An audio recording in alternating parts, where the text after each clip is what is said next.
पवन सिंह के बर्थडे से रिलेटेड एक और वीडियो सोशल मीडिया पे सामने आया है, जहाँ पे देखा जा सकता है पवन सिंह की पूरी फैमिली यहाँ पे बर्थडे मना रही है। और ये बहुत देर का वीडियो है, लेट नाइट का वीडियो है, तो ये वीडियो ज़्यादा लोगों के पास नहीं है। देखते हैं क्या कुछ हुआ वहाँ पे। उससे पहले चैनल को सब्सक्राइब करें। रात ठीक 12 बजते बजते पवन सिंह का केक कटिंग हुआ, जहाँ पे पूरी टीम पवन सिंह की थी। पवन सिंह की एक्ट्रेस भी नजर आ रही है और एक्ट्रेस को लेकर पिछले कुछ समय बाद कहीं ना कहीं थोड़ा सा कुछ अलग माहौल बने, ये तो बात की बात है। लेकिन पहले बर्थडे के ऊपर चर्चा कर लेते हैं।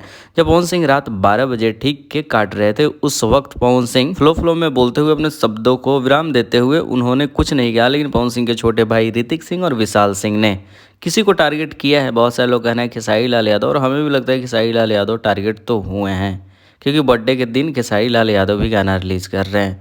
रही बात पवन सिंह की पत्नी ज्योति सिंह, बर्थडे के समय में क्या माहौल है, तो अब तक ज्योति सिंह का पोस्ट नहीं आया है। रात 3 बज रहे हैं। इसके पहले वाले साल में ज्योति सिंह ने 12 बजते बजते पोस्ट किया था, लेकिन अब तक नहीं आया है। देखो क्या कुछ होता है।